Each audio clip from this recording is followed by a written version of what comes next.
everyone, and welcome back to the Role Players Guild. We are playing some Dream Dealers of Fairhaven, and we in the middle of a fight. So, Yeah. we just gonna jump right into it. I'm Beluga, your guildmaster here at the Role Players Guild, and I play Mark 5, the Warforged Warlock. Alex, to you with Laura on deck.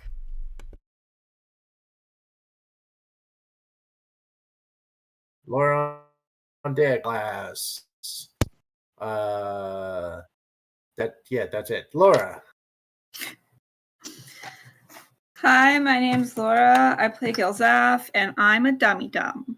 Now it's B Spouse's turn. I'm B's spouse. I'm not convinced Laura's a dum-dum, and I don't think Gilzaf is either. I'm playing Svetlana, who will fix your goat, will fix your Warforged, and will shoot you in the face with webs and guns as needed. Jason? It is good. Welcome, everybody, to another exciting action-packed adventure-filled episode of Dungeons & Dragons, playing in the realm of Eberron, in the city of Fairhaven. My name is Jason.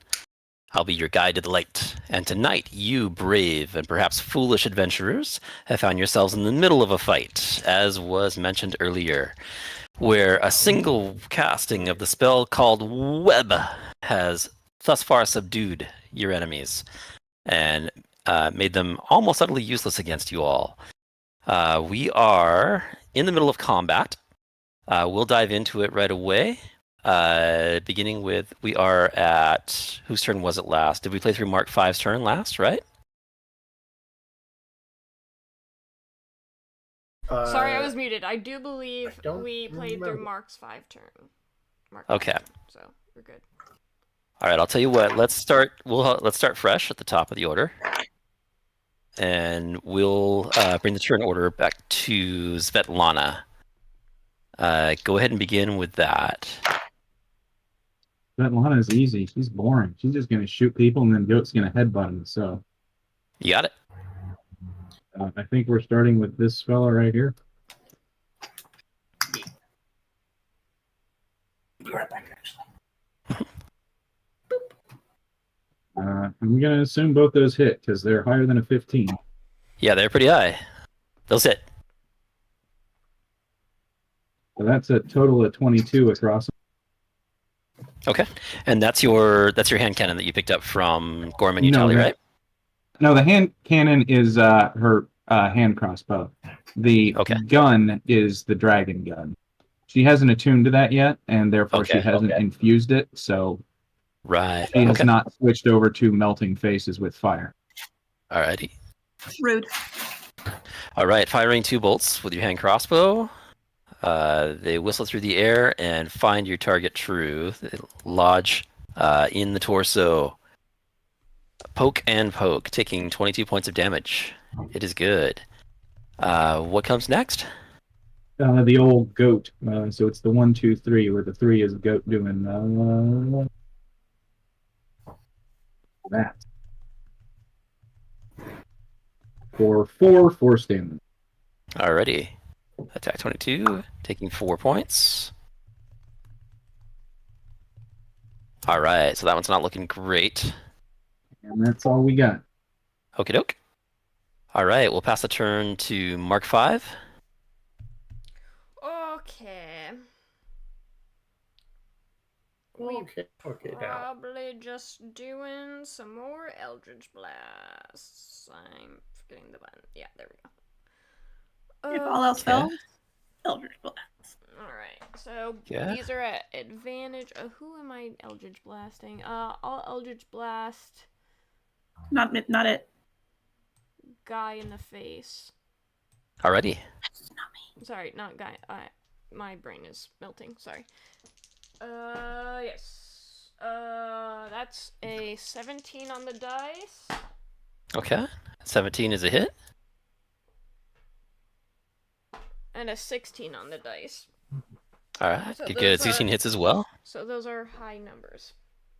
Okay. Did you roll both with advantage? Because they are restrained from the old web. I did. Mm-hmm. My d10s. Hmm. Plus 4. 12 and 13, so 25 damage. Okay. All right. So both of those bolts they sear through the air. They land on your target, and he wasn't looking so good to begin with at the start of your turn, and he drops silent before you. And this one is dead. Just a reminder, I know these guys in the hall haven't stepped forward yet. I have a cloud of daggers right here in the doorway, which is why they haven't That you moved. do. Mm-hmm. And Right on. Damn it. That's the end of Sorry. my turn. Okay. All right. Good.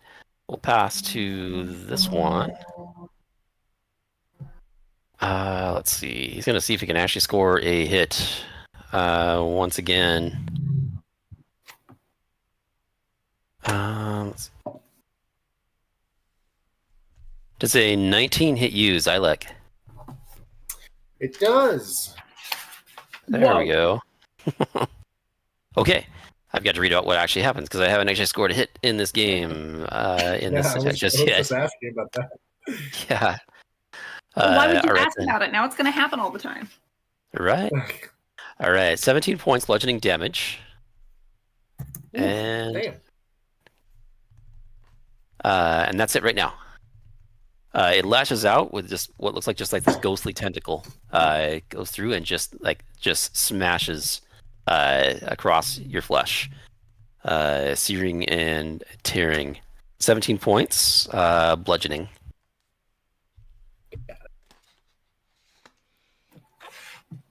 All right. Who made that attack? Which one? Yeah. Was it the guy outside the door? Oh, it was that guy?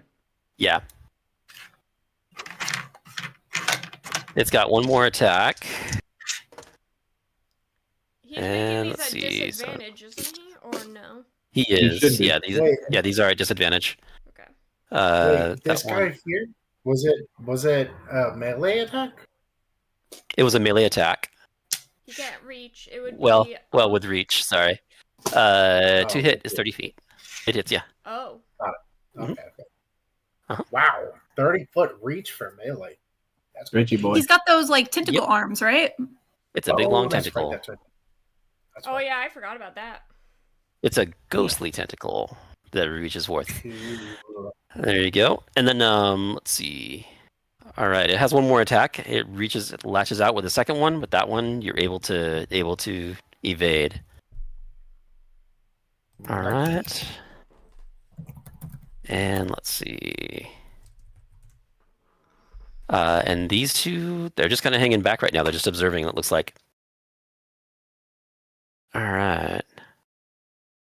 And with that, we'll pass the turn to Zylek. Tell us what you'll do. All right. Well, for a bonus action, we'll do that first. Mhm. With my spiritual weapon, I'm going to lash out at that guy there. That's a 16 to hit. Okay. That 19 is. to hit. Okay. And sorry, what was your target? 9 points of this Okay. guy. You got it? Yeah, so 19 to hit for 9 points of damage. Dang, what is it? Spiritual weapon is just regular damage, right? Bludgeoning? Spiritual weapon. Force damage. Force damage. Force. Okay. You got it. And then I don't want to enter that area at all. So then I'm going to cast Toll the Dead on the same guy. He needs to make a wisdom saving throw. Alrighty.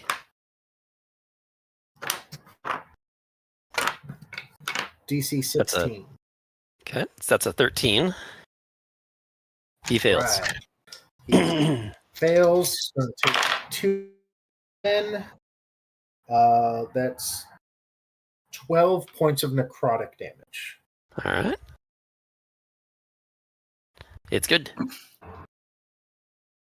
Also, I have to roll concentration. I forgot. So it was 17 that hit me for. Mhm. So 17, that's reduced to 9. So I have to roll at least above a 10. Let's Okay. see if Shield of Faith stays up.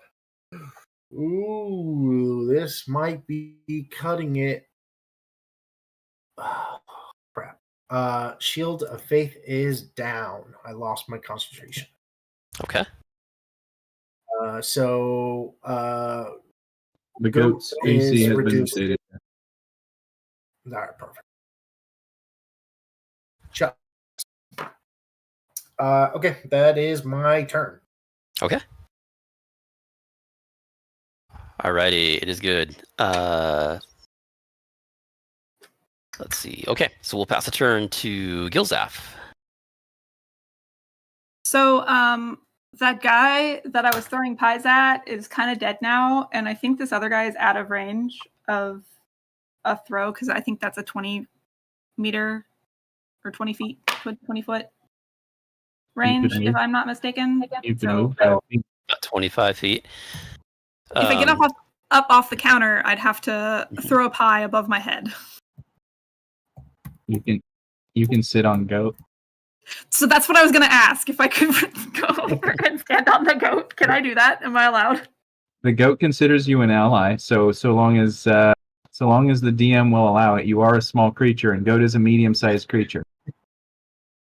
Can I stand on the goat? Yeah, dexterity check for the jump. It's not going to be real hard. Well, I just rolled a natural 20. Okay.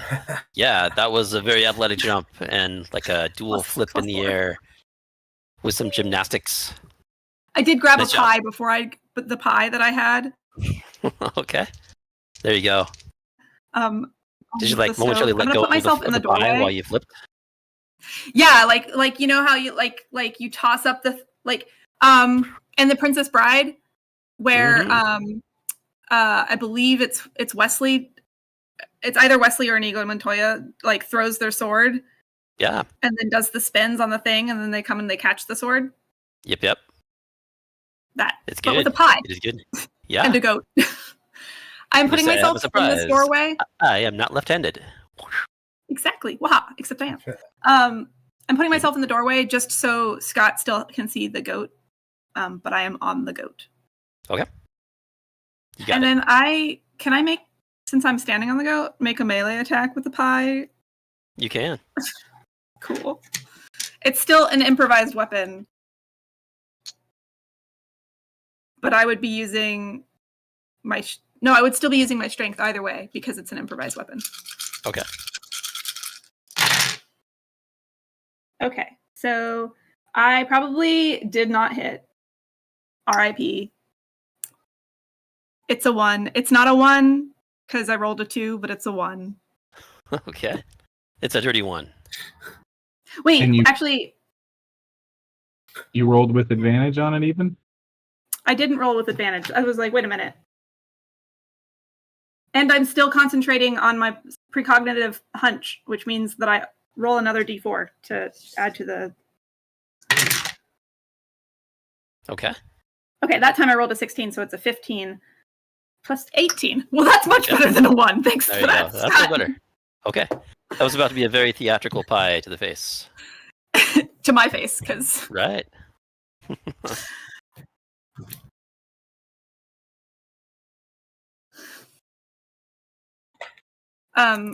Okay, so sorry. So anyways, that's a 4, 5, 6, 7, 8, 9, 10, 11, 12 points of it looks like a cherry pie damage. All right. Cherries are round, so that's bludgeoning, I think. Bludgeoning damage, pie into his face. Okay. Atrocities upon atrocities. He's in a spider web, and now he has pie on his face. Right. Okay. I mean, this might be a situation where the the pie tin or the the pie bowl might become a little more handy than just the pie material, right? Probably. Yeah, I mean, like I assume that like I'm not just like lobbing it at close range. I'm like, kind of forcing it real hard with my fist, but not my fist, Okay. Like an open-handed monk, but I'm not a monk. It is good. Shoving the pie tin directly in the throat. Yes. Yeah. Okay. All right, you got it. What would you calculate for damage for that? 4, 5, 6, 7, 8, 9, 10, 11, 12. Okay. Alrighty. So yeah, standing, swirling through the air, landing upon the goat, and heroically smashing this cherry pie into this creature's face. A little harder than what you might see on a comedy show. More like it's a very violent pie to the face, dealing 12 points of damage. Alrighty. Next turn won't be nearly as cool because now I'm within melee of that guy, so I don't have to improvise pie weapons, but yep, that's my turn. Okay. Alrighty, it is good. We'll pass to, let's see. We'll pass back to Svetlana. Tell us what you'll do. Second verse, same as the first. Just a different target this time. Because the other one's dead.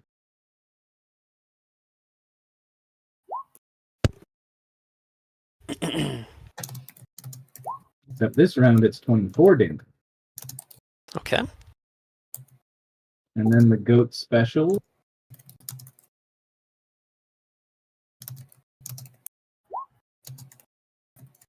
Or 8 force. Okay. And that's he's content to hang out like that. Okay. All right. And again, the goat is the finisher, crashing up against this creature, whittling down its defenses and its structure.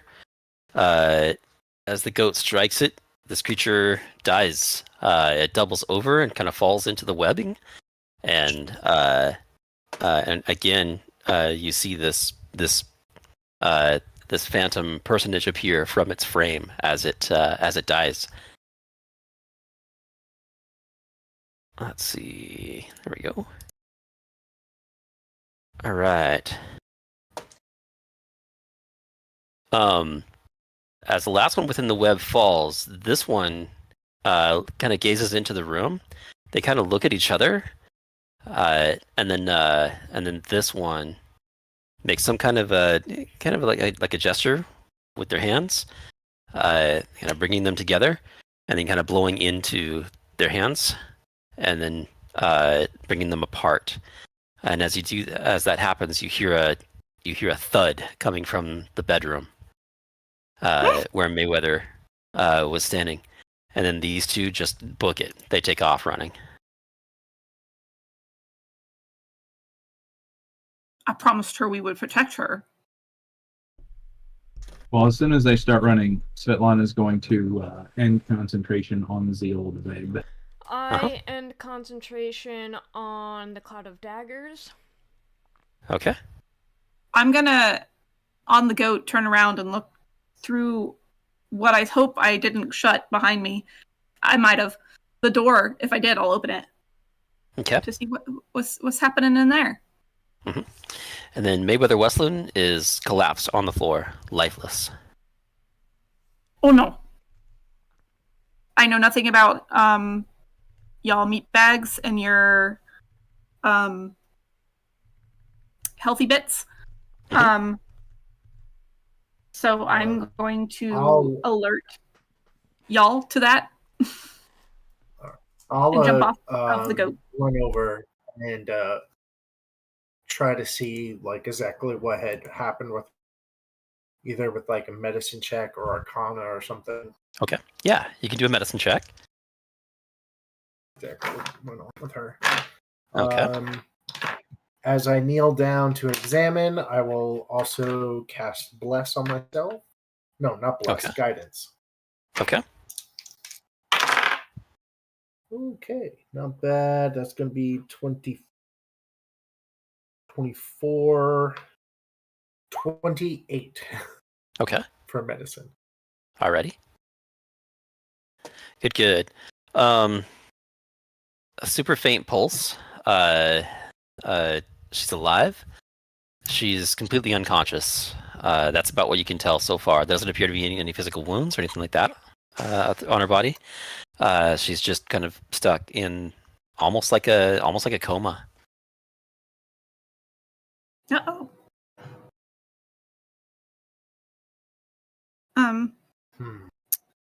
So before she collapsed, she was looking for the memory chip for Mark V. I showed it to her, and she told me, and I put it in.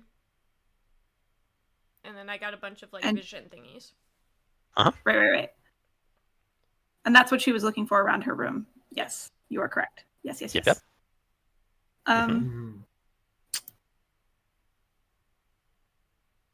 Does she have? To be unconscious.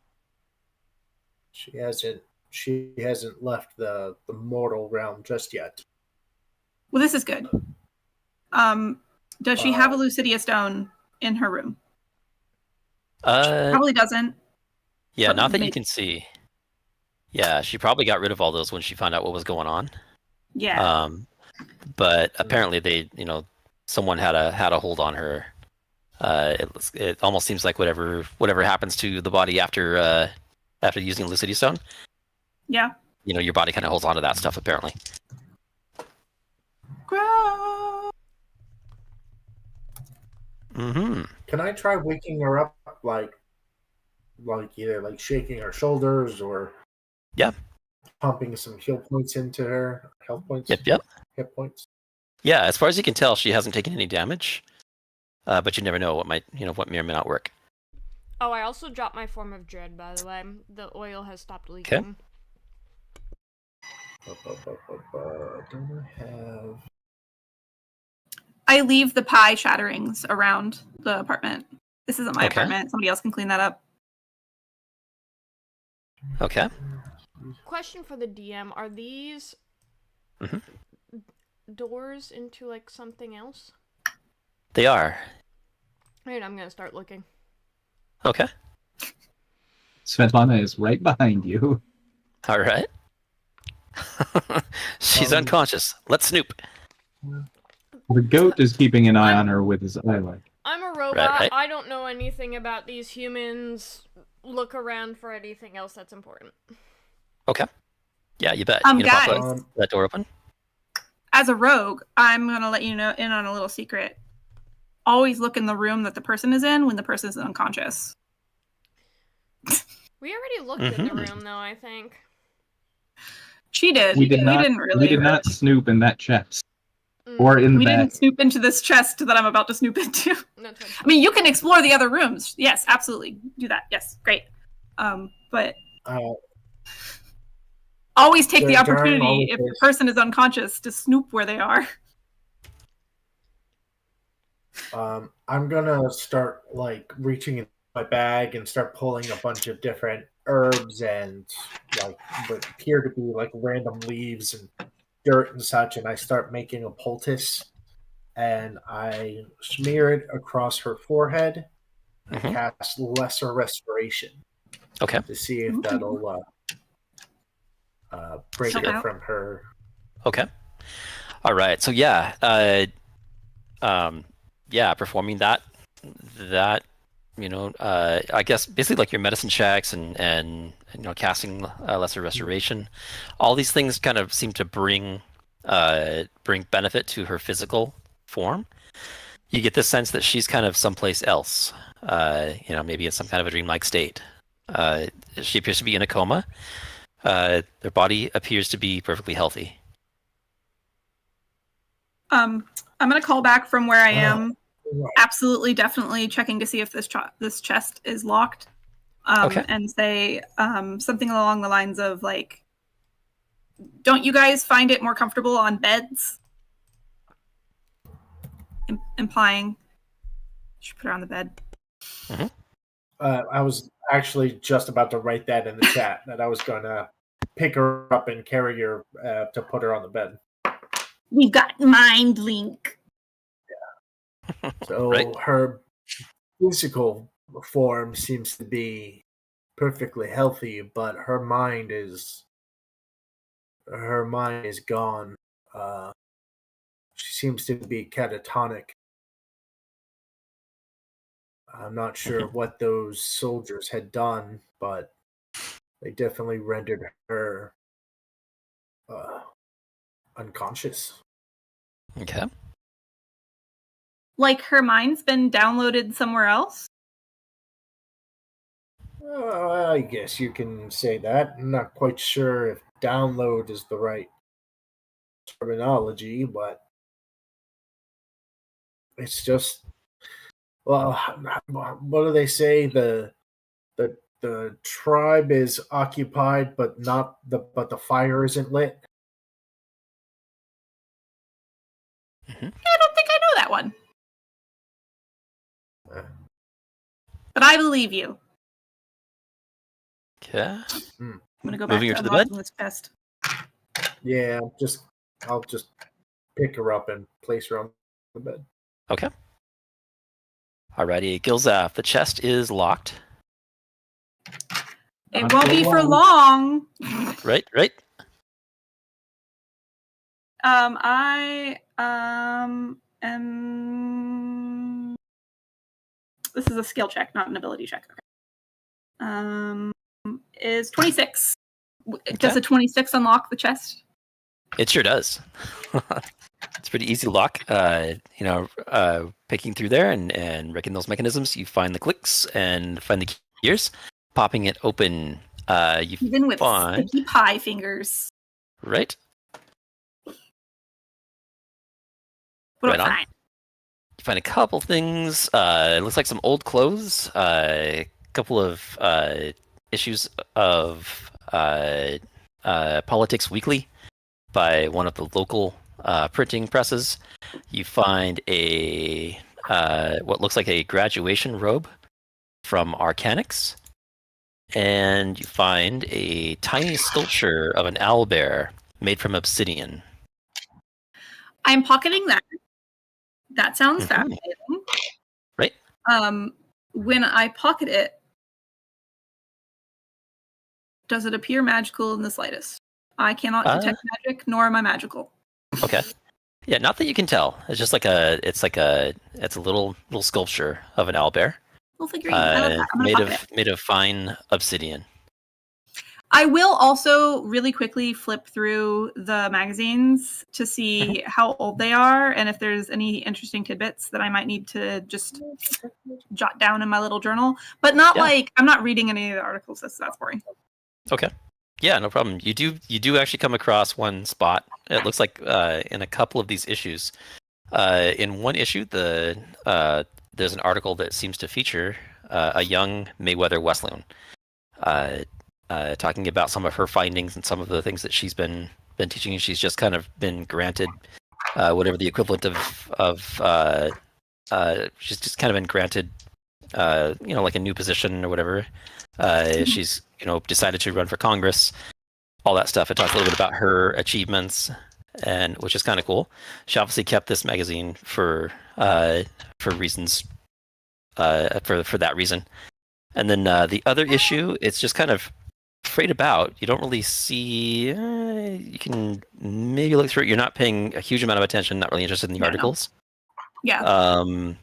Yes, you don't really see. It was obviously kept for maybe some sentimental reason, like the other one, but you're not sure why. I'll put everything back except my new owlbear little trinket. Okay. That's fun. Okay. And go over to her desk because maybe that's her sentiments trunk, and she actually uses all of her things that she does over at her desk. That would make sense, right? Okay. Yep.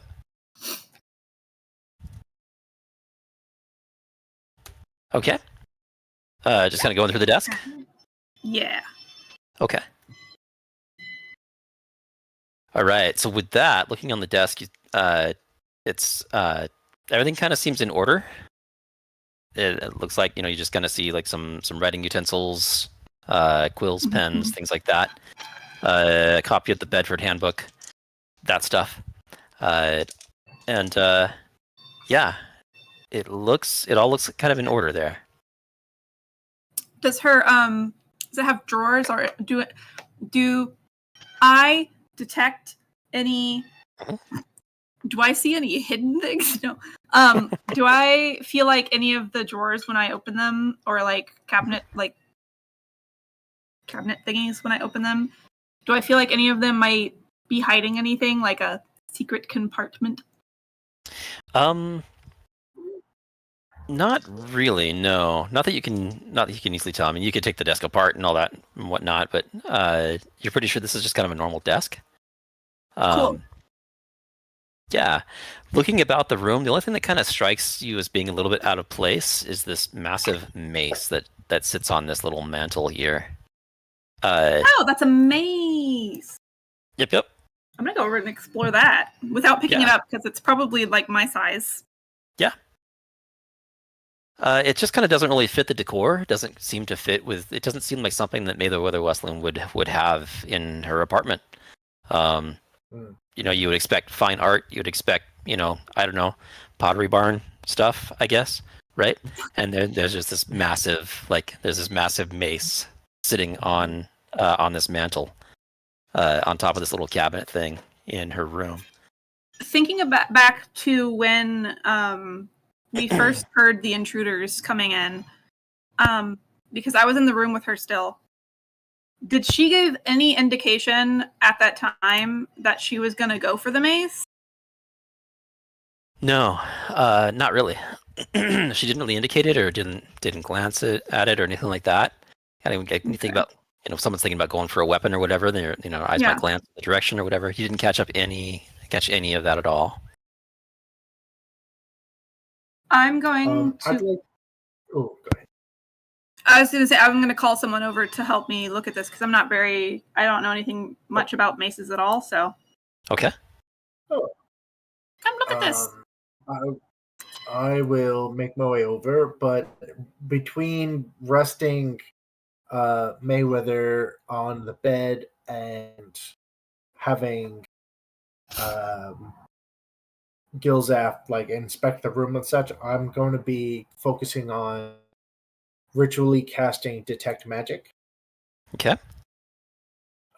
So in that time, if it's active, I will use it to inspect this mace and just kind of foray the environment to see if any magic pops up.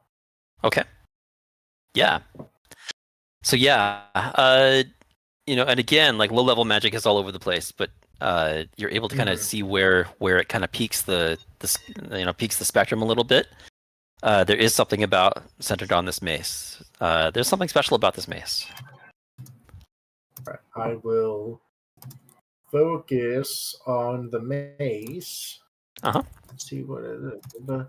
If you sense magic away, you can use your actions to feel around any visible creature, object, and everything. And I can learn its School of Magic. Spell can penetrate most barrier.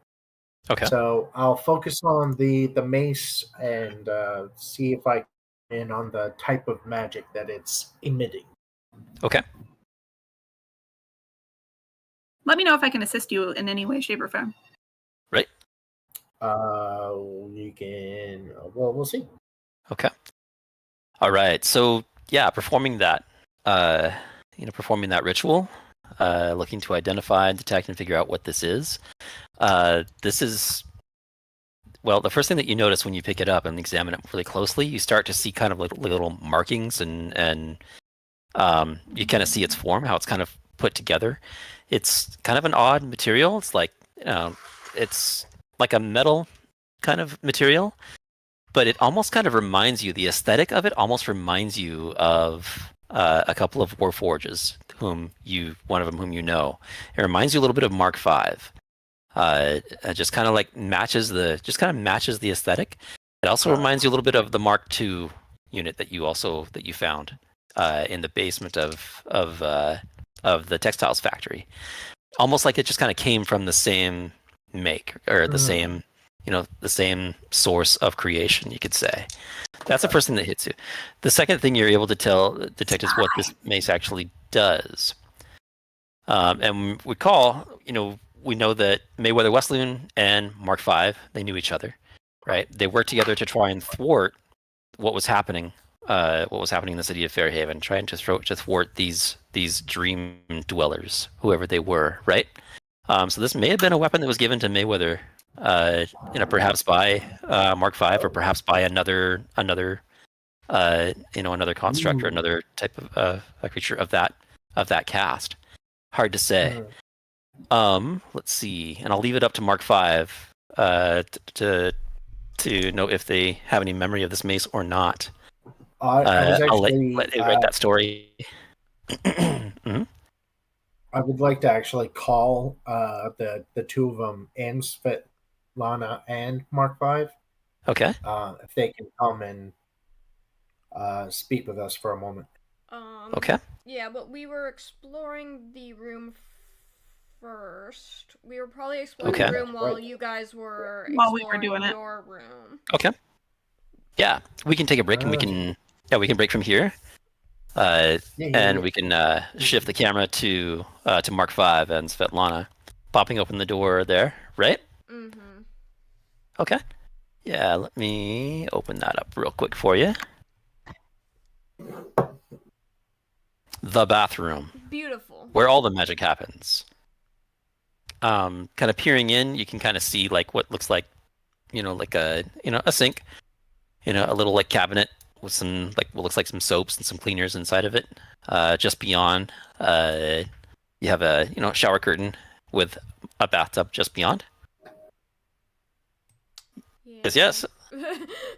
We both just kind of like look at it and go, okay, next room. Yeah. Okay. All right. Wait, question. Uh-huh. Where do the people of the city of Fairhaven poop? The oven, duh. The oven, yeah. You're right, definitely. of course. Maybe I meant that to be a toilet. Sorry, I made this map like 4 years ago. Toilet I may oven. not have even been thinking Maybe about it was a that. Toilet oven transfers over to It's- Fairhaven. The toilet and the sink are the same appliance. I'm sure it's fine. Oh, It's yeah.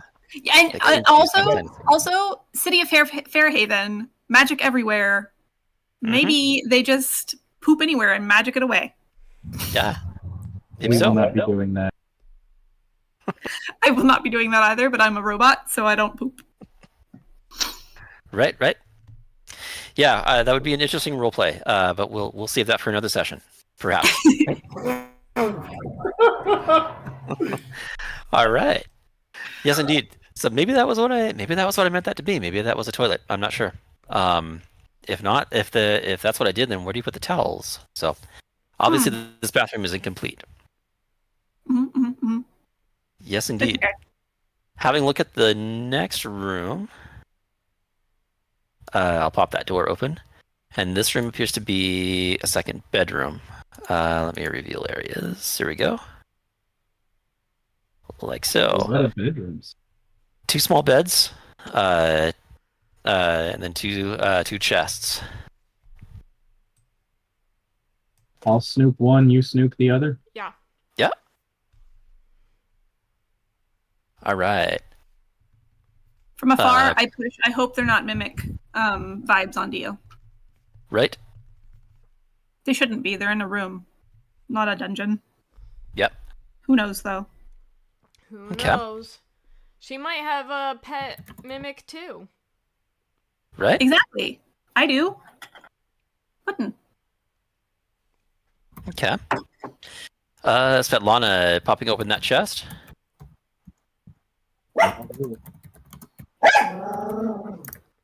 Captain. Captain. You tell them.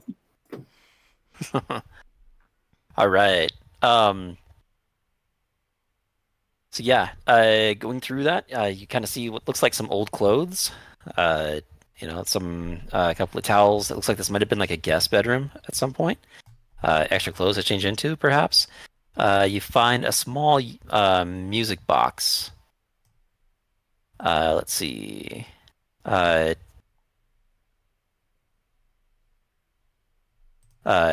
when you raise it up, it looks like a music box. It's got a little dial on the, or like a little handle thing on the side that you can that you twist, and it can play a song.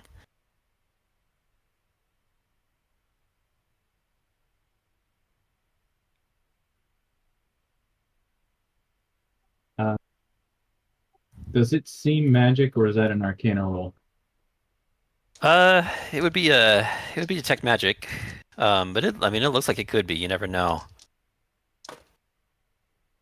Is this the sort of thing that would normally be done with magic in Eberron, I guess? Yeah, you kind of get a vibe off of it. Like as far as like you're just kind of seeing an item like that, you'd be like, there's probably something to this. Okay. She's not going to pocket it, but she's not putting it back. She is going to take that to bring over to the other bedroom. Okay. Yeah, this Lost about all the opportunity. excitement we've got over here. What about you, Mark? Mark 5 is going to open the other chest. Okay. Popping open the other chest, you find additional personal items, some robes, extra towels, things like that. And then you also find what looks like a little glass vial, and inside it's something that appears to be a fairy wing. They'll hold that up. Mm-hmm. And it kind of glimmers in the light as you hold it up. Not normally where I would keep that sort of thing, so probably weird reagents. So maybe just grab and we'll take a look. Are there any book motifs on the wing? Not really. It's whiffs. That's good. She's not Right? pulling wings off of whiffs. Nope, no whiff wings here. It's just a little fairy wing inside a glass vial. Yeah, the wing allows me to use an investigation check as a bonus action. It's true. That's true. That is true. That's why you should not pull Whiff's wings off. That's where he hides all of his bonus action investigation skills. Well, that now I Right. can do that. Right? Alright, I will hear them call for me. Okay. You went so fast. I know. Mhm. Alright. So we're Right on. asking what about the mace? Mhm. Yeah. So, Mark 5. In the other bedroom, within the journal that I found there, I think it's well known at this point that Mayweather, she knew you in a past, life. You have these memories encoded on a disc that she gave you. And after inspecting this weapon here, I'm noticing very similar magical signatures on the weapon and on your being and Style Factory. I wanted to know, does this weapon hold any sort of significance to you, or do you recognize it in any way? Is it maybe in one of those memories on the memory chip? I'll let them inspect it. Okay. Alright, and And you're leaving it let's to see. me, you said, DM? I'll share with you what it is and what it does. I'll leave it up to you to know like the story behind it, if it was something, who it Yeah. belonged to and whatnot. I'm But gonna go let for me it. see. Ooh, Okay. That was an 8. No, I don't know. Okay.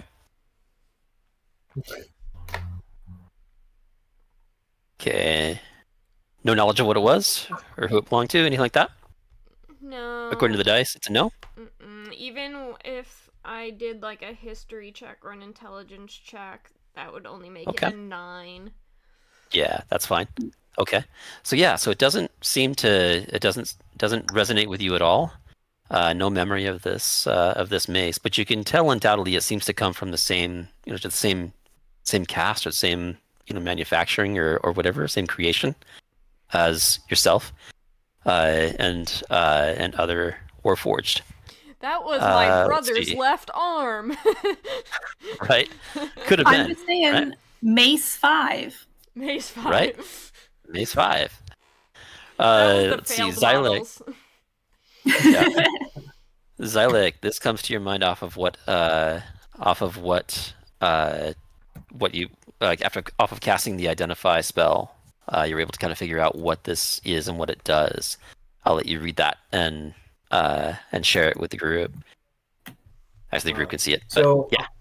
I personally don't have the identify spell, but Mhm. I will bring it up to the party if anyone has that sort of capability. Oh, Okay. Svetlana was already creeping up. Okay. Manufactured things that are magic is kind of her jam. It's like, Loves I'm machines. going to need like 10 minutes to do this sort of thing, but if anyone wants to like take this little fancy guy and put it and like turn it on next to the person who's knocked out, maybe it'll wake her up or something. I don't know. Referring to the music box, and she just basically like shoves it into Xylek's hand. Okay. I want a cool little fiddly music box. That sounds so cool. Okay. You Maybe I maybe will, the Obsidian Owlbear is the music box all along. Yeah, I'll take over the music box and bring over to Mayweather. And you notice I have a difficult time trying to figure out what it is, Okay. what it does, or how to activate it. So you just see me just kind of like look at it, turning it upside down and back and forth, trying to like poke at it and just try. Do you need help with that? I don't know what this is, but Svetlana gave it to me. I know exactly what this is. This is a tiny robot.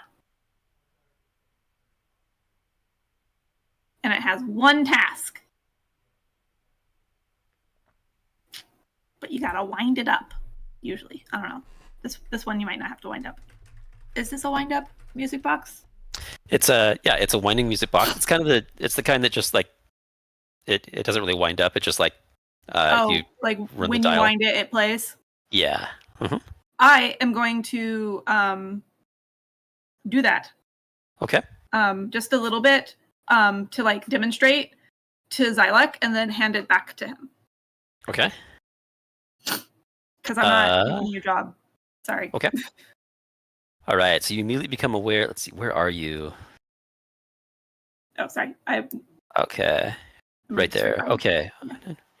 Okay. I'm just gonna wind it, right? And play it? Yeah. Just like I'm just demonstrating it to Xylek and then I'm handing it to Xylek, like back to Xylek so that he can actually play it near Mayweather. Okay.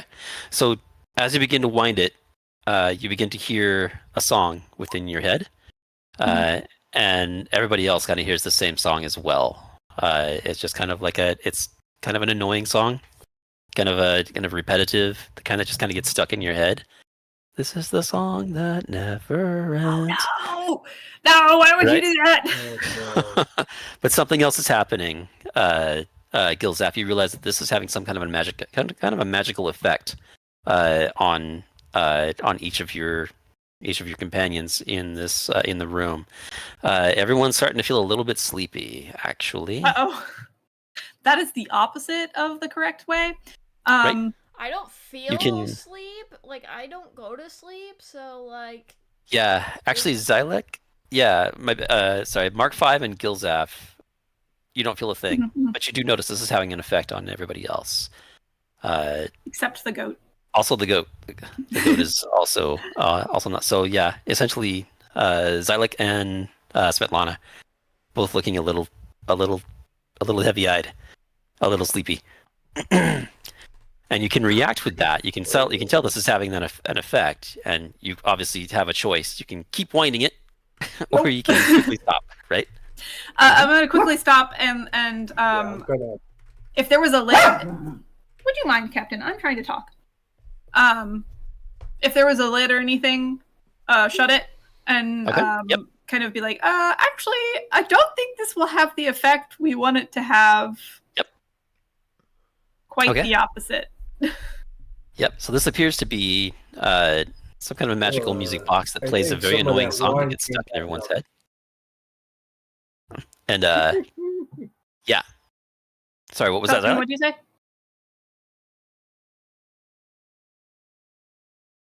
Oh, I said I think some of that wine came back up. Oh no! Right?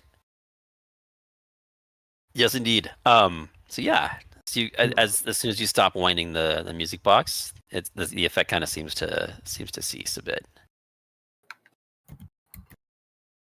And if I'll anybody trade can you. identify, Because that didn't seem to really have any effect on me, but it's kind of hard to wind things in your sleep.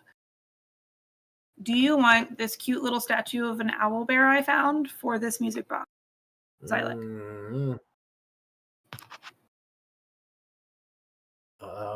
Well, sure. I don't think I have use of either, but sure. But it's I cute. think perhaps this music box is better in your hands than mine, anyway. Gonna play this on the meat bags and then rob their home sleeping. I don't say out loud.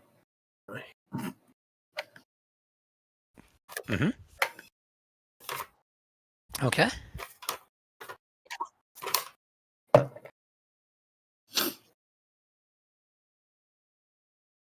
Okay. So yeah, are you guys trading that up? Handing the music box to Xylek? Is Alex okay with it? I'm okay with it. I no longer have an owlbear figurine that's made out of onyx. I will definitely take it. Okay.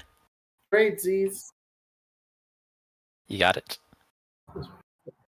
Okay, and Svetlana working to identify the mace, right? Yep. Okay. I did post in chat in Roll20. You can relay that to the group if you wish, what that is and what it does. We'll get there. I mean, it takes 10 minutes to do that. So. Okay. All right. Does anybody else have anything else they need to do? Passing the time.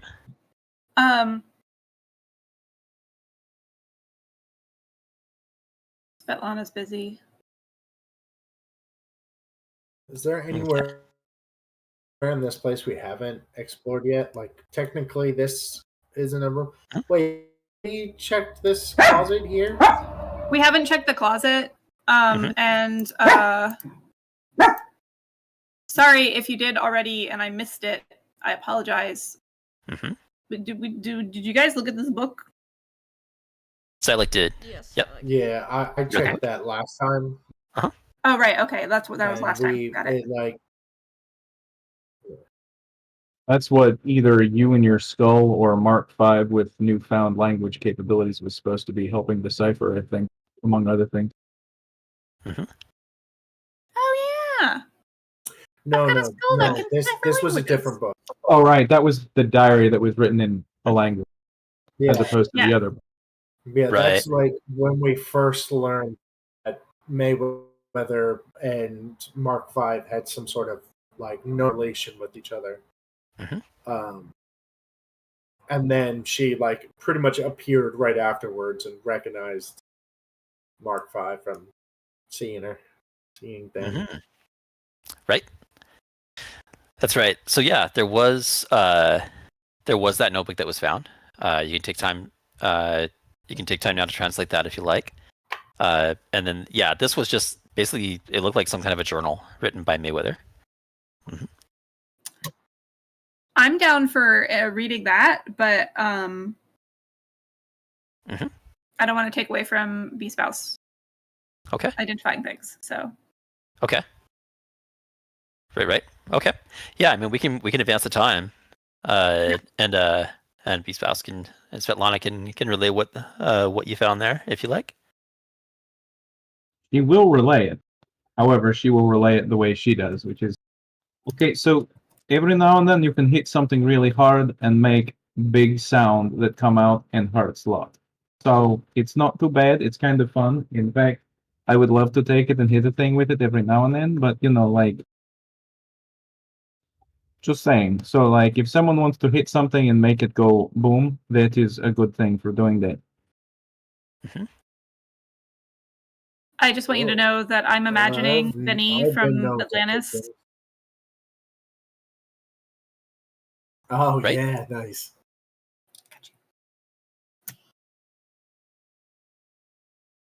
Right on.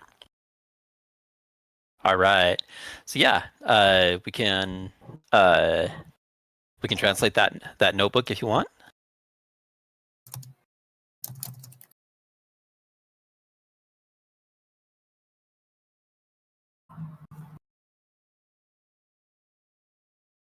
Yeah, I'm down with that. Okay. Yeah, I think all we were right. supposed to have done it 2 sessions ago. So Yeah. It was done on the got to train it over, I first- think. Whoever got to it first Right. can translate it, because Mark V did not get that ability until after. Yep. Yeah, I mean, I was translating it on the train, but then we kind of got caught up Okay. with all of this. But I can certainly use your help if any of the translation abilities of the skull aren't completely equal to context. Yeah, and you kind of get a sense that the skull will do the trick. And then Mark V does have that ability right now to translate. It does appear to be written in the quarry language, and Mark V does have an ability to translate that as well. But the skull will work as well too. And between the two of you, so yeah, on the train we can kind of flash back to that, to writing on the light rail. But Yeah. this notebook, That's what I found out. yeah. So as we know, this notebook was found early in the possession of a gentleman named Tobias Gravemore. Tobias was one of the primary suspects in whatever was going on, right? A few sessions ago, you raided his little stronghold, went through his textiles factory, found a bunch of crazy stuff going on, a bunch of Lucidia stones that were being manufactured. Found in the basement, you found some kind of a bizarre ritual happening, some kind of I don't know, like a gathering of some kind of these creatures that you've been fighting. And after dispatching the lot of them, you found this notebook that appears to have been written by Tobias, but it's just it's written in a different language, lots of scratches and jumbled characters that you were unfamiliar with. But now having the ability to translate and having learned that this is the quarry language, you're able to use the skull to tell what this says. And I'm just kind of imagining you kind of sitting on the chair in one of the benches on the light rail, with this notebook on your lap and this big skull in your hands, right? Kind of staring at it. Yes, But this- absolutely. Yep. Not making a scene at all, right? But this appears to be some kind of a breakdown of major directives and major beliefs of a group called the Dreaming Dark. I don't know any of that. Yeah. Have I ever heard of the Dreaming Dark before? Not before now. Well, you may have. The Dreaming Dark, they're a secretive and very malevolent organization. They serve a group, and this is kind of from the notebook, but they serve a group called the Inspired, who are the rulers of Riedra. Riedra being a different continent, But Riedra happens to be the country, the nation who gave an exclusive license to Gorman Utali to sell Lucidia stones, right? So the Dreaming Dark serve the Inspired. The Inspired rule Riedra, and they act as agents of the Quarry, who are nightmare spirits from the plane of dreams. Gross. Their ultimate goal is to shape the material world in a way that ensures the turning of the age, or which is a cosmic cycle of the Dal'Quor. And they want to make sure that this turning of age doesn't actually their goal is to not let it occur, thus keeping the Dreaming Dark's current overlords in power indefinitely. Major tenets and beliefs, and this is like this. It's like doctrine disseminating. Just being, you can imagine this kind of coming to Tobias Greymoor and him just kind of scratching this down to relay to his cohorts or to his denizens, right? The Dreaming Dark believes that the current age of Dal'Quor, ruled by the Quarry Nightmare Lords, must never end. They manipulate events in Eberron to prevent the cycle from turning, as a new age could bring about their destruction. The Inspired are the Inspired as divine rulers. The Dreaming Dark supports the rule of the Inspired. The Quarry possess rulers of Riedra. The Inspired are seen as the perfect fusion of spirit and flesh, meant to guide mortals under Quarry control. Absolute control over dreams and minds. Dreams are a battlefield, and the Dreaming Dark seeks to suppress uncontrolled dreaming. Woo! As they bark. Sorry. That's all right. They view independent dreaming as a threat because it could lead to a resurgence of the Kalashtar, their ancient enemies. And that's the first time that we've heard of this group called the Kalashtar. That's an interesting point. That Kalashtar, a group called the Kalashtar, they happen to be. It looks like these people have an enemy, right? Elimination of the Kalashtar. The Kalashtar are the spiritual descendants of Quarry rebels who fled to Eberron. The Dreaming Dark considers them existential threats and seeks to exterminate them through assassination, subterfuge, and war. And then manipulation of mortal affairs. The Dreaming Dark operates through agents, spies, and mind-controlled thralls across Corvair. Their agents infiltrate powerful organizations, manipulate governments, and influence wars to serve Quarry interests. They harness, and we will do this by harnessing psionic and psychic warfare. Unlike arcane magic, the Dreaming Dark heavily rely upon psionics. They use telepathy, mind control, and dream manipulation to break wills and control their enemies. Destiny is a weapon. The Dreaming Dark believe in predestination, but also seeks to shape destiny through manipulation. They use powerful oracles and dream visions to predict and control future events. So essentially, it's like this big manifesto of who they are and what they do. And this is kind of like it's a window into who it is and what it is you are actually dealing with. The Kalashtar, have I heard of those before? No, that's actually quite new to you. Okay. I only ask because, secret organizations. Right. Okay. Member of the trust, right? So you might have heard. You might have heard it. It's kind of far off events and far off affairs. Yeah. I might not have heard it. I'm not high up in the trust, so. Yeah. But now I'm having an existential crisis. Am I an unconscious agent of these people? Is that why I, a robot, have psionic powers? Right. Oh shit. Are you saying this out loud? Identity crisis, yes. Okay. So the rest of you kind of see Gilzop breaking down just a little bit, kind of looking up and being like, "Oh, what the crap? What?" Okay. Is Gilzef physically displaying signs of panic?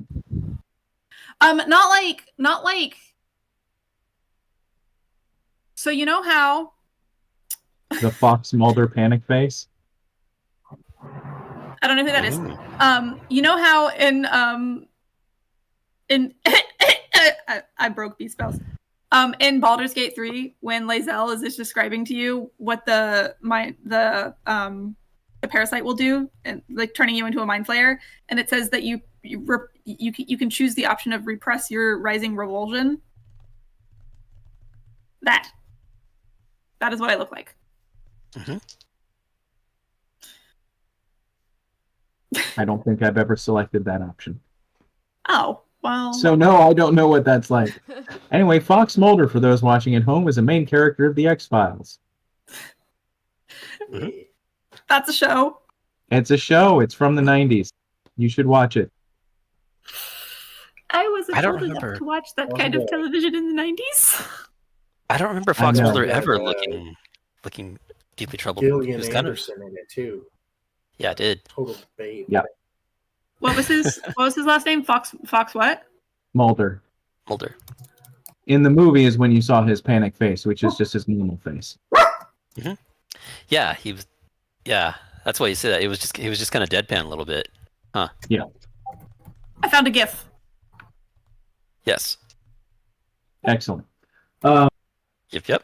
Anyway, so Svetlana is going to go up to Gilzaf while it's having that moment, and is just sort of gonna crouch down next to Gilzaf and go, "Would you like me to take a look inside and see if there's something rattling around in there that is stuck to you, like, spirit?"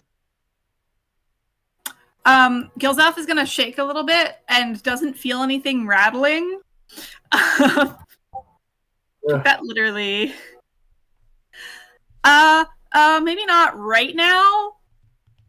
No, not right now. Later when we're Yes. resting up, because I would also like to take a look at that music box and make it go the other way, perhaps. Could you do that? Oh, Only one way to find out. Yes. Could you do that now?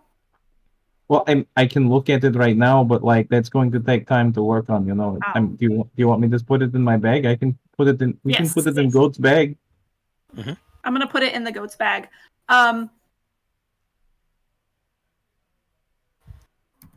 Should I not use my psionics anymore? Is using them maybe playing in to this evil dreaming darkness thing? What? Am I going to bring about an apocalypse in this world? They talked about good people who fled them, right? Who were bad against them or something, and also spirit people or something. So Maybe I'm a good person? yeah, why not? Does that mean that I have to be good though? I don't really want to be good either. Can I just be neutral? You're doing pretty good right now. I don't think neutral is any good for anything.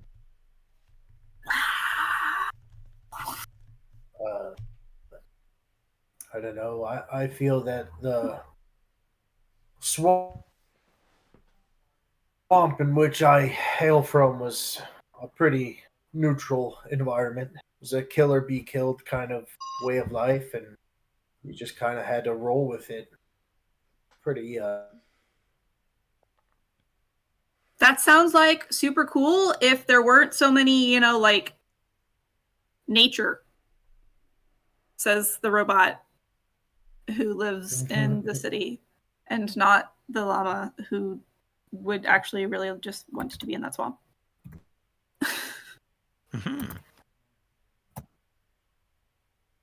Okay. So yeah, having read what you read, it appears you've found yourself in much larger conflicts, right? And and it appears that whoever these people are, the Dreaming Dark, right? These quarry creatures are trying to. I guess they have spent generations taking control of Riedra, and it appears that they are now turning their many eyes to Corvair, and beginning to infiltrate places there through people's dreams, and trying to circumvent that. Let's see. So the question is kind of what now, right? That's kind of what you're up against. It is in that very moment you receive a sending message from Mystere. From the very beginning of the thinking back to the very beginning of this adventure, you were hired by two individuals to kind of figure out what's going on, right? The first was lady. yeah, Salfron was Salfron was the kind of the chief of police or whatever of the local city watch. But he had a lieutenant named Mystere. Mystere was just kind of like maybe elven, maybe human. Her appearance was just she had poise. She had that kind of. She appeared very professional. She was kind of like Salfron's primary lieutenant. You receive this message from her. Can you guys get back here as quickly as you can? Salfron has been murdered. Oh, Well, I didn't do that. So clearly I'm not super bad. Not murdering people. Yes. Maybe.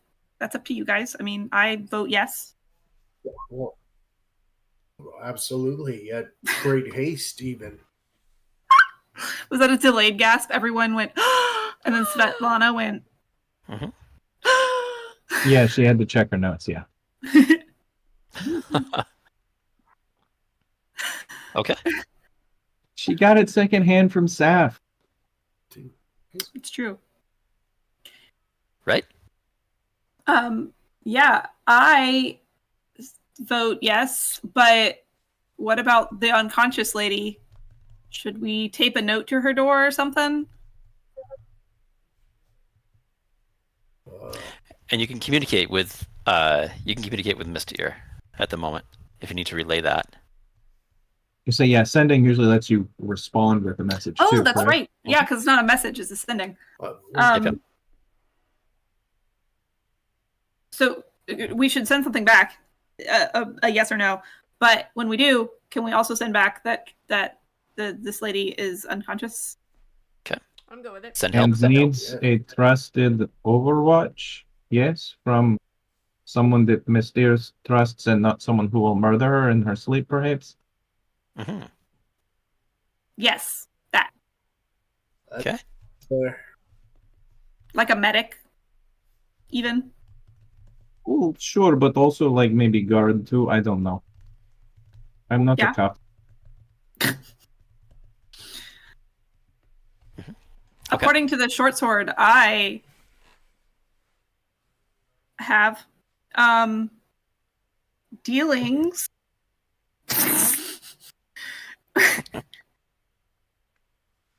Dealings? Dealings with people that may resemble a police force. Okay. According to the short sword, that definitely says police property on it. Ah, right. So are you concerned about being found out that you kind of maybe stole something, right? Well, I think the sword I kind of like borrowed without permission in plain view because we were just given our police credit card to go buy supplies if we needed to in order to investigate this, and I was just kind of like, Okay. you know, Right. Okay. Right. Okay. Yeah. Make a quick wisdom check. wisdom check. Ooh, it's an ability check. Mhm. Now, it's been more than a minute. Okay. It has, in fact, been at least 10. At least 10. Plus 0 is 16. Already. All right. So yeah, you're a little nervous about walking back into a precinct, having known and understood that you just kind of took this short sword in plain sight. But you also kind of get the sense you can hear the sense of urgency in Mystere's voice, and you kind of get a sense after having read through that notebook, you get a sense that there are larger matters to deal with at the moment, and you'll likely be able to find a loophole or an escape in the pandemonium of what is likely about to ensue. Definitely. Mhm. Who wants to go back to the precinct?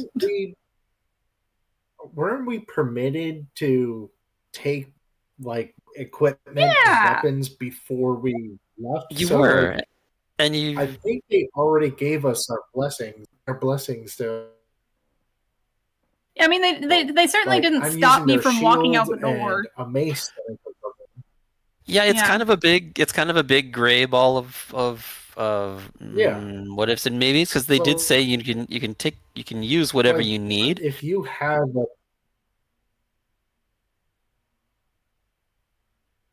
You cut out there a bit, Xylic. Yeah. Can you say again? Oh, you cut out for me too. I was just Ah. listening to what you were saying. Right. Okay. Yeah. So you kind of get a sense that it's kind of a It's- gray, right? You were given permission to take whatever, but there's also the situation there, that little bit awkward, a little awkwardness in that Gilzaf just kind of obviously was stealing, right? Was had the intent of taking without any kind of asking for any kind of permission. They're definitely gonna ask for that back without asking. Possibly. It's a possibility. But as I said, you kind of get a sense that there are larger matters at work here, and you'll probably be able to kind of work it out or find a quick escape route in the excitement that will likely ensue. So, Gilzef, are you having this? I won't call it a crisis of conscience because there's no conscience or crisis here, but worry aloud, publicly, visibly? About the sword? No. Yes. Okay. About the psionics? Absolutely. But less about that's kind of an existential thing and less of a here and now problem thing. Because I clearly didn't murder this lady. At least I hope I didn't. Did I murder her from afar? Can I do that? If we're going to go, like, we should probably go, and We should go. I can leave Goat here until, like, they arrive, and then Goat will find us. Okay. Goat will absolutely take one of those train guys over to where we are, yes. Goat will scan a train pass. Maybe. Maybe Goat will walk. You never know. Who knows? Maybe It's a Goat free has go. a secret propeller. Oh. No flying Not goats. one of those sheep, sorry. But yeah, we should let's go to the precinct. Cha. Okay. All right. So message back to Mystere. What you want to say, what you want to relay, what you want to ask for. I think it's we're on our way, but there's an unconscious lady here. We're leaving a goat, but it needs the lady needs assistance. Okay. A trusted guard. Trusted guard and assistance. Okay. Trusted guard could figure it out. Just a trusted guard. Okay. You got it. Okay, so yeah, so relaying that back, and she kind of, and then there's essentially a reply, essentially saying, you know, I understand perfectly. You get a sense that you know, she knows, as you know, that some people can be trusted, other people cannot, and it can be difficult to tell. But she just relays back. We were contracted to do this because not because the police force was inept, as it do, but because she couldn't explicitly trust anybody inside of the city, right? Mm-hmm. Correct. I thought a part of it also had to do with the difference between above average adventurers and your standard cop.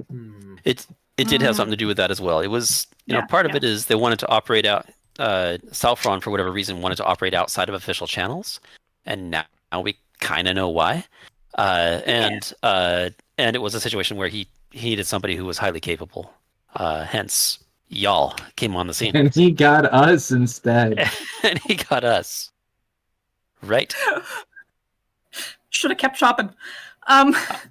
Right? I don't know. So far, y'all doing pretty good. With the, who knew all you needed was a web spell, right? Yeah. But, Before we leave, Svetlana casually mentions to everyone, just a reminder that before the cops show up, there is no official record of what was in the apartment, so if you're taking something, now would be the time to walk out the door with it. Looking at you, Right, Big right. Mace.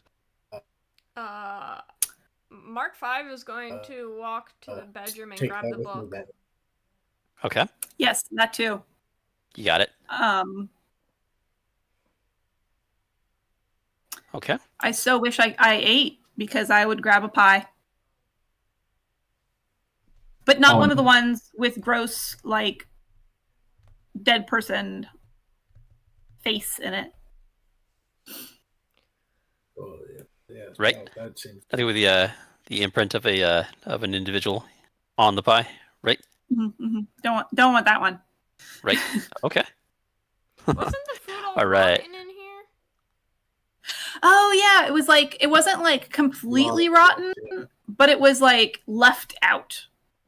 Mm. Oh yeah.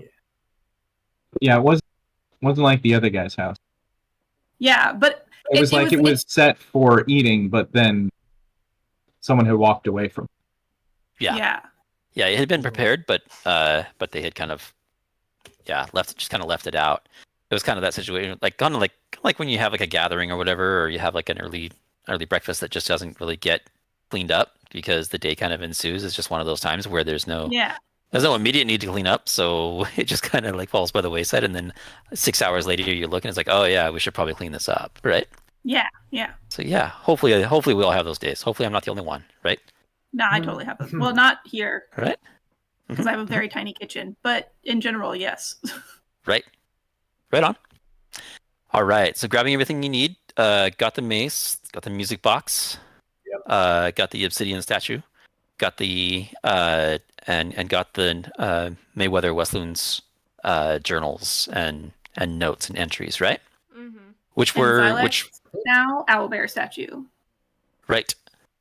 Owlbear statue made of obsidian. Let me add into my inventory. Good. Let me see. Okay. Oh, and while we pass, can I undo the cleaver from whomsoever it was lodged in? Yeah. Cool. You can. If you want to keep Now that cleaver. now I have a non-psychic dagger. No. If you needed help, I do have a crowbar. There you go. Frying it out. But during transit, Svetlana will mention to Gilsaf that she, in fact, is packing a larger crossbow that she typically doesn't use, if that was something that a little robot that commits murder might want. And by murder, we mean perfectly justified violence at a distance. I would never murder anyone with my little halo that sits above my head. What? Yes, My exactly halo. that, we understand. However, in the event that you decided you had to do something to someone bad, would you like something that is a little more physical? Can I fit it in my backpack? I can make a nice little strap so you can just sling it across your back and look really cool. Yes, then yes. She just adjusts the strap that's already attached to it, so it's very small. Mm-hmm. Just like cinches it in all the way. Yeah, Also, I don't know if you'll be able to see, but Gilzaf is in fact holding a cleaver, so I needed that cleaver. All right, it works. All right, it is good. So yeah, kind of gathering up those items, organizing those pieces. You make your way out to the main entry, and then out to the platform to catch one of the airships, and making your way back towards the precinct. Let's see. I can bring you all to that map real quick. But before we actually catch the train, though, how often do those come? Airships will come through about every depending on the area, but here we'll say it's about every 20 minutes or so. One shows So up. then in that time period, can I just really quick send off a normal, regular, everyday letter that you would just send off to your commanders in your secret To the information gathering Okay. organization? Yes, the trust. Yep. Cool. So In that fact, everything we're doing basically in Thieves' Cant, which is secret trust language, Okay. what was in the notes, mention everything. Yeah. That this lady is unconscious, that we're going to go investigate a murder. Okay. Yeah. And you do actually, they can respond right away, right? I From the believe sending stations? because I'm sending a sending, that they would be able to respond right They would away. respond. Okay. Yeah, you actually get back a lot of questions, actually. They begin to, without getting into specifics, but they just kind of come back about, like, they want to know, like, who's with you, what's, what was the outcome, what happened, how many people attacked you, they start asking more specific questions, like, what weapons were used, what spells were cast. And you just get this eerie feeling that they're trying to pick up some intelligence. Well, and they ask for an immediate response. Definitely didn't already send them complete dossiers on everybody who's in this party. Uh-huh. So I only have to mention those by name. Okay. Right on. But I'll answer some of their questions. Like, obviously, I don't have like all of the time in the world because we only have the 20 minutes ish. Yeah. Some amount of time within that 20 minutes before the airship comes. So I'll just be answering the questions that I can before the airship comes because I don't want to like delay us, especially not by another 20 minutes. Right. Okay. So definitely not sending them a novel length reply on every little detail. But you can't help but feel a little weird about that. How they were asking so many questions about some of the particulars of your party, and based upon what you've witnessed, you start to kind of it leaves you with a bit of an uneasy feeling, like and you know that whatever's happening, the Dreaming Dark is trying to infiltrate, right? Through dreams, through Lucidia stones, through putting people to sleep, all those things, and it leaves you with a little bit of an uneasy feeling about that. So we're a secret organization, which means we all have those like code phrases to make sure that we're each other. I'm sure. Sure. Can I send one of those back within one of my replies? Yep, you sure can. Kind of like this is Bob, right? Right. Not saying that. Right. Yeah. You send back, the eagle has landed. Right. And basically no real response from that. They do not respond in the way that you would expect them to respond. I'm gonna cut off all communication right there. Step away. Okay. I'm not sending anything further through that then, because that's clearly been compromised. I'm gonna need to find someone else in the trust because that one's been compromised in my mind. Okay. Indeed. Okay.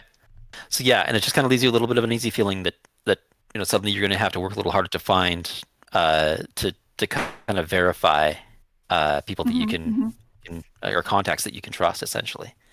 And it's a little bit of an uneasy feeling. Making your way aboard the airship. And as I mentioned before, every fourth or fifth person or so just kind of has like a blank stare about them, and then you need to notice that some of their eyes do kind of fall upon each of you as you pass by, and the airship kind of begins to drift slowly through over the city of Fairhaven. a beautiful city, but somehow that gorgeous view is not so comforting at the moment. Landing you at one of the primary platforms in the district where this precinct happens to be, and you're able to kind of make your way through the streets and enter the precinct. I'll bring you all to that map really quick. You are greeted by a slightly different scene. Here we go. Sovereign Ward Precinct. That should load in just a moment. Go ahead and bring in tokens when you like. There, if you could try to position tokens here at the entrance. I always grab my picture and not my name. I just did the same thing. I literally did the exact same thing. Yeah. Right. Okay, stepping into the precinct, it is swarming with officers from the City Watch. You see several different people kind of moving about, ducking in and out of the little offices and gathering info and whatnot. Mystere stands in the entry here in the entrance, and you're greeted by another individual. Appears to be a very high-ranking member of the City Watch. It says, "Welcome, adventurers. I am Vietmar. I'm the regional director of the Fairhaven City Watch. I'm sorry. I appreciate the services you have rendered in this investigation. However, it appears that your services will no longer be needed. This investigation is now in the hands of the Inquisition from the House Madonai." Here. Insight that? Yeah. Absolutely. Same. He reaches for an enormous bag of gold, and it says here, "Thank you so much for your services. Your compensation." Why'd you have to say there was an enormous bag of gold that just made me roll a 1? Uh-oh. Mine was a 12. Okay. All right. So yeah, obviously Gilzaf What distracted by the is enormous bag of gold and all the dreams it will bring. Mark 5, not so much. This guy is sus. Something's up here. And that's when, Mark 5, that's when your eyes drift to Mystere, who just kind of is giving off, not really thieves' cant, but if you can do thieves' cant with your body language, she's saying, just go with it right now. We'll figure this out right away. I will be in touch as soon as possible. I also want to bring up the fact that this is the first time Mark 5 has been here. Okay. This is true. In fact, Okay. half of our party, different. Right. There's a different, and there's a difference. Yeah, and I'm not sure how to write that into the story, other than that has kind of been like character swaps and things like that between DM and characters, but DM and players. I mean, I was just found, so hey, let me introduce you, kind of thing. Yeah, and Vietmar has a very knowing presence. It kind of given the story in the background and knowing that you were deactivated by the efforts of the Dreaming Dark, you get a sense that he's probably not real pleased to see you. He's most likely one of them, right? But yeah, it's a bit of an unsettling situation where the regional director of the City Watch is saying, "We're good. Thank you for handling this. You are now dismissed. Here's your compensation." You guys are almost, rich with what he hands you. Mystere is. Go ahead. Go ahead. I rolled a 1. Mystere? Never mind. Okay. Yeah, Mystere is basically saying, I don't know, with body language, with thieves' cant, or just, or whatnot. And it's at this moment too that Mystere's appearance does kind of strike you as just being really, I don't know, just really like poise, like elven kind of like, but she doesn't necessarily look like an elf. She just looks almost otherworldly graceful. You might not have noticed it before. I mean, you thought, that's a really beautiful person before, but it kind of strikes you as being something slightly different there at this point. Go ahead. Gilzaf? Reminder to Mark 5 that this morning I did in fact cast my thief ability.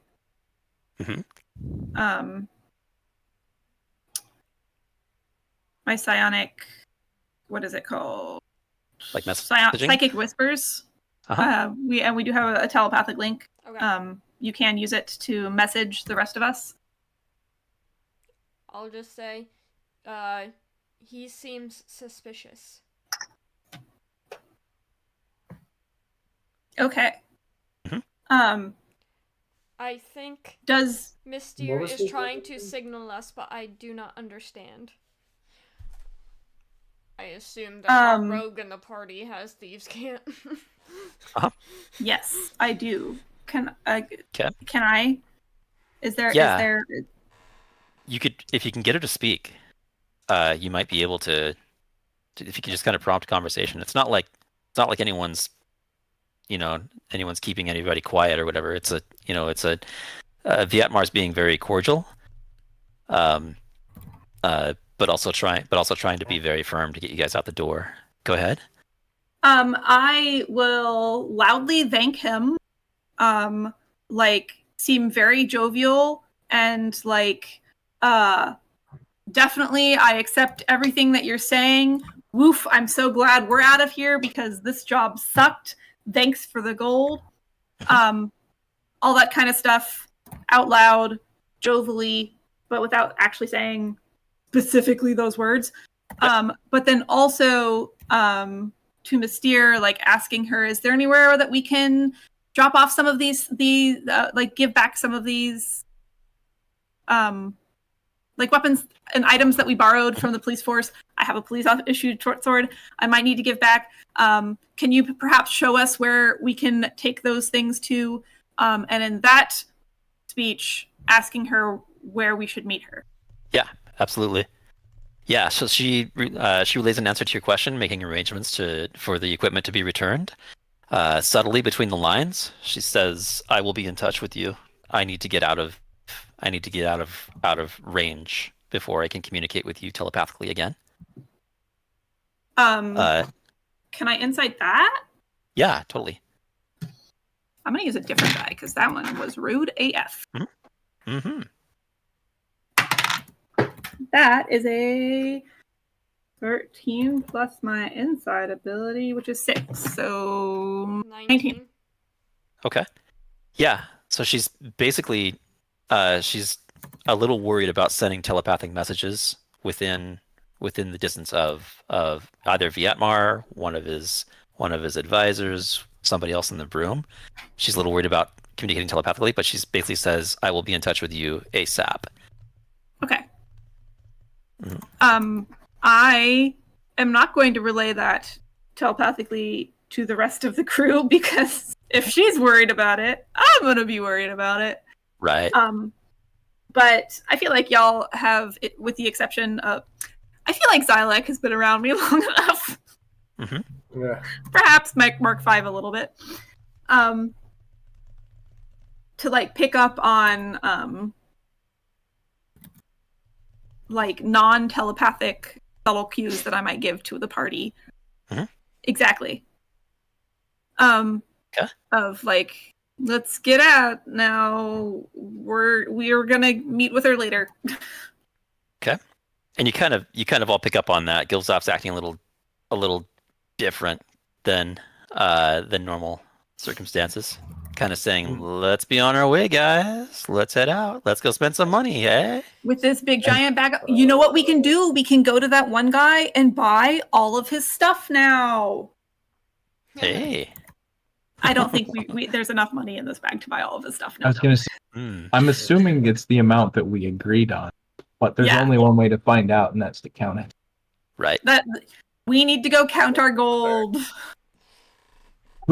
Did anyone take the bag of gold yet? No, I did when I was. Okay. Did anyone return the credit card? No, do not. No. Okay, just making sure. Let's not. Keep the card. That We'll see how long it lasts. But no, I was like, thank you so much. I will take that bag of gold now. Thank you for letting us go. Have a great day. There you go. Can you even hold that bag of gold? Isn't it like your entire weight? It's pretty heavy. Probably. But you know what? For gold, You're willing to take that risk? I'm willing to take that risk. Who knows? Mhm.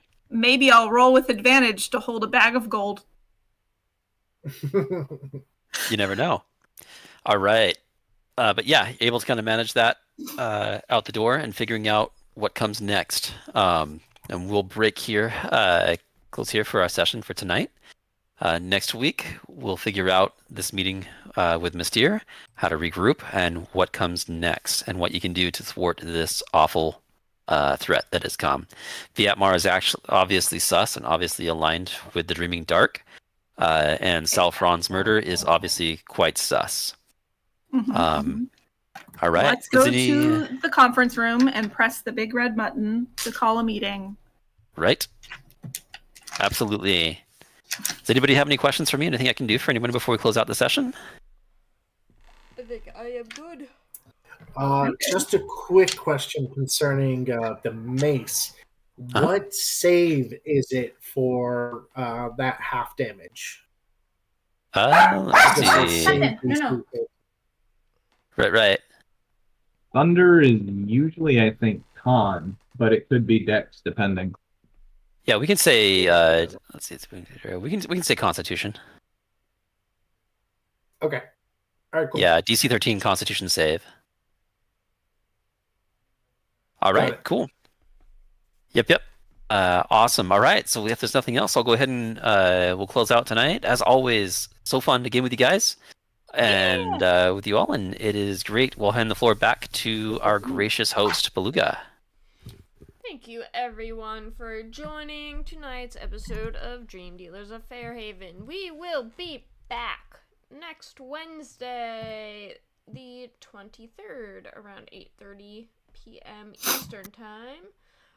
Just a reminder that our alternating Thursday campaign is not running the rest of this month, and we will be back on May 8th. Yes. Yeah. Otherwise, yes, thank you for joining, and we hope to see you next time. I am Beluga, your guildmaster here at the Role Players Guild, and I play Mark 5, the Warforged Warlock. Alex, to you at Laura on deck. All right. I am Alex from the Role Players Guild, playing Xylex Searster, your cleric druid multiclass lizard folk companion. Laura. I'm Laura. I play Gilzaf. And he is an autognome rogue / mystic and is carrying a giant sack of money. And now it's Beast Spouse's turn. I'm Beast Spouse. I have Svetlana, who is now leaving everyone's favorite goat to watch over someone else. And she has every plan to tinker with so many magic items once they get time to rest again. Jason. Right on. It is good. All right. Thank you all again for another fun session. And as always, I am Jason, your friendly neighborhood DM. And we will be back here in one short week. Same bat time, same bat channel. Thank you all so much and have a great night. Thank you, everyone. Have a great week. Bye-bye.